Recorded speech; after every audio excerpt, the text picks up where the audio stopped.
નમસ્કાર મિત્રો, સ્વાગત છે તમારું આપ સૌની સીઆરએ ચેનલ એને ગુજરાત યુટ્યુબ ચેનલમાં હું નિકુંજ પરમાર આપ સૌનું તહેદિલ સ્વાગત કરું છું મિત્રો। તો આજના વિડીયો વાત કરવાના છે મિત્રો, ડિસેમ્બર મહિનાનું પેન્શન કેટલું મળશે, ડિસેમ્બરમાં પેન્શન જે મૂળ પેન્શન મળશે, તફાવત મળશે, મોંઘવારી ભથ્થું કેટલું મળશે, 50% કે 53%, એ તમામ પ્રશ્નો વિગતવાર આપણે આજના વિડીયોમાં ચર્ચા કરવાના છીએ। 1/1/2025 તમે ડિસેમ્બર મહિનાનું કેટલું પેન્શન મળશે તેના વિશે વિસ્તૃતમાં ચર્ચા કરીશું। ચર્ચા કરતાં પહેલાં ચેનલ બનાવવા છો ચેનલ સબસ્ક્રાઈબ કરી લો, વિડીયો લાઇક કરી લો। તમને ચેનલ પર સરકારી કર્મચારી, નિવૃત્ત કર્મચારી, પેન્શનધારક બાબતે, તેમના પગાર બાબતે, ડીએ એચઆરએ અન્ય કોઈ પણ અપડેટ આવે તો પણ જાણ કરવામાં આવશે, તો આપણે આ ચેનલ સબસ્ક્રાઈબ કરવાનું ભૂલશો નહીં। સાથે સાથે મિત્રો આપણે હર મહિને છેલ્લી તારીખે પેન્શન, તમે જો પેન્શનધારક મિત્રો જો તમે જાણો છો હર મહિને તમને પેન્શન મળશે, તો હર મહિનાની છેલ્લી તારીખે તમને વિડીયો બનાવીને જાણ કરવામાં આવશે તમને તે મહિનાનું પેન્શન કેટલું મળશે। તો મિત્રો આજના વિડીયોમાં આપણે વાત કરવાના છીએ કે ડિસેમ્બર મહિનાનું જે પેન્શન તમને કેટલું મળશે તેના વિશે વિસ્તૃતમાં ચર્ચા કરીશું। કેટલા ટકા મોંઘવારી ભથ્થું, મૂળ પેન્શન કે અન્ય કોઈ ભથ્થું મળશે। તો ચાલો પેન્શનધારક મિત્રો વધારે સમય ન બગાડતા આજના વિડીયોની શરૂઆત કરું છું। તો મિત્રો તમે જણાવી દઈએ કે ડિસેમ્બર મહિનાનું 2024 માસનું પેન્શન કેટલું મળશે, તો આજના વિડીયોમાં ચર્ચા કરીશું। તો ચાલુ કરીએ આજના વિડીયો। તો મિત્રો પેન્શનમાં જાણી લેવું જોઈએ તમારું મૂળ પેન્શન કેટલું છે। મિત્રો 4 ડિસેમ્બરના નાણાં વિભાગની 6 શાખા દ્વારા જાહેર કરવામાં આવી હતી કે મોંઘવારી ભથ્થું દર પગાર સાથે મોંઘવારી ભથ્થું પેન્શન નામને બદલીને મોંઘવારી રાહત કે મોંઘવારી કામચલાઉ ભથ્થું કે હંગામી વધારો કહી શકાય।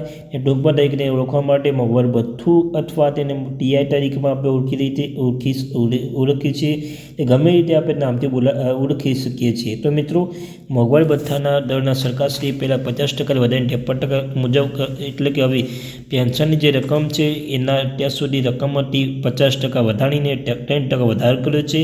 તો 53% વધારો 2024ના જુલાઈ માસની આ જે લેવું થતું હતું તે ચૂકવા અંગે સરકારશ્રીના ઠરાવથી નિર્ણય લેવામાં આવ્યો છે। અને અનુસાર હવે ડિસેમ્બર 2024 માસનું પેન્શન મૂળ પેન્શન પ્લસ મોંઘવારી ભથ્થું 53% અને મેડિકલ એલાઉન્સ લેતા હોય તો આ 3 રકમનો સરવાળો કરવામાં આવશે। આજની રકમમાં આવશે તો ડિસેમ્બર 2024 માસનું ડિસેમ્બર 2024 પેન્શન છે ને આ પેન્શન આવતીકાલે એટલે કે મિત્રો 1/1/2025 તમારા ખાતામાં જમા થઈ જશે। તો મિત્રો એ સાથે તમારું મૂળ પેન્શન 53%, 1000 મેડિકલ એલાઉન્સ અને સરવાળો એ તમારું પેન્શન સાથે મિત્રો તમારા પેન્શનમાં આપણે તમે 5 જે છે મિત્રો મોંઘવારી ભથ્થું રકમ જુલાઈ 2024 માસથી લેણી થતી હોય તો એટલા 5 માસના તફાવત, એટલે કે જુલાઈ 2024થી નવેમ્બર 2024 આ 5 માસનું 10% મુજબ તફાવતની રકમ પર ડિસેમ્બર માસના, એટલે કે મિત્રો આ માસમાં પેન્શનમાં 1 હપ્તે ચૂકવવાનો સરકાર મહત્વપૂર્ણ નિર્ણય લીધો છે। અને આ રીતે તો આ ડિસેમ્બર 2024 પેન્શનમાં તમને મિત્રો પેન્શન છે, તમને મિત્રો પહેલાં કહ્યું હતું કે પેન્શન જાણી લેવું છે મૂળ પેન્શન કેટલું છે, કેવી રીતે ગણતરી કરવી જોઈએ। તો મૂળ પેન્શન પ્લસ 53% મુજબ મોંઘવારી ભથ્થું પ્લસ મેડિકલ એલાઉન્સ 1000 રૂપિયા જો લેતા હોય તો ન્યાય રકમ શરૂઆત થાય તો તમારું ડિસેમ્બર 2024 માસનું પેન્શન કુલ પેન્શન ગણાશે। એમાં પણ મિત્રો જો કોમ્પિટિશન રકમની કપાત થતી હોય તો તે બાદ કરવાની રહેશે। જો આવકવેરો પાત્ર થતા હશો તો તિજોરી કચેરી આવકવેરાની વસૂલ થતી હોય તો રકમ બાદ કરવાની રહેશે। અને આ હશે તમારા ડિસેમ્બર 2024 માસનું પેન્શન। આ સાથે સરકારશ્રીના જોગવાઈ કર્યા મુજબ 5 માસનું લેવું થતું તો મોંઘવારી ભથ્થાની તફાવત, એટલે કે જુલાઈ 2024 નવેમ્બર 2024 માસનું મોંઘવારી ભથ્થું પણ તમારા 3% મુજબ તફાવતની રકમ ડિસેમ્બર મહિનામાં તમારા ખાતામાં જમા થશે। તો મિત્રો આપણે ઉદાહરણ સાથે સમજીએ હવે કે જો તમારું લઘુત્તમ પેન્શન 9000 રૂપિયા હોય તો તમારું કેટલું પેન્શન તમારા ખાતામાં જમા થશે। તો મિત્રો મૂળ પેન્શન 9000 રૂપિયા, હાલનું 53% મોંઘવારી ભથ્થું મિત્રો 53% મુજબ, તો આ 9000 લેખે મિત્રો 53% મોંઘવારી ભથ્થું લેખે મિત્રો 4770 રૂપિયા એ થશે।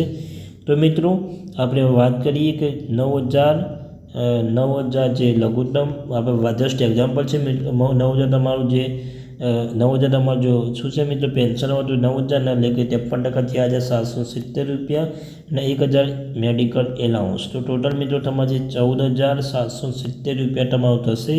તો હવે મિત્રો જે આપણે જે ટોટલ 14770 રૂપિયા થયા એ તમારું ટોટલ છે મિત્રો 9000 લઘુત્તમ પેન્શન, 4770 53% મુજબ અને 1000 મેડિકલ એલાઉન્સ। તો મિત્રો 3% મોંઘવારી 3% એ મોંઘવારી તફાવતની ભથ્થું છે, તેમાં 9000ના 3% એટલે મિત્રો 9000ના 3% મુજબ 270 રૂપિયા થશે। 270 રૂપિયાને 5 મહિનાનું લેખે મિત્રો સીધું થશે તમે 5 મહિનાનું લેખે 270 એટલે કે 5 મહિના થશે મિત્રો 1350 રૂપિયા. તો 14,770 પ્લસ 1350 રૂપિયા મિત્રો આમ તમારા ખાતામાં આવતીકાલે મિત્રો એટલે કે 1/1/2025 16,120 રૂપિયા તમારા ખાતામાં જમા થઈ જશે. તો મિત્રો આ હતી માહિતી. 9,000 લેખે તમારા ખાતામાં આવતી 1/1/25ના રોજ 16,120 રૂપિયા આવી રીતે તમારા ખાતામાં જશે. જેટલું મૂળ પેન્શન વધારે છે એટલું તમારે આ રીતે તમારે ગોઠવણી તમારી રીતે સમજવાનું રહેશે. તો મિત્રો આ હતી માહિતી. મળીશું એક નવા વિડીયો સાથે. ત્યાં સુધી થેન્ક યુ વેરી મચ.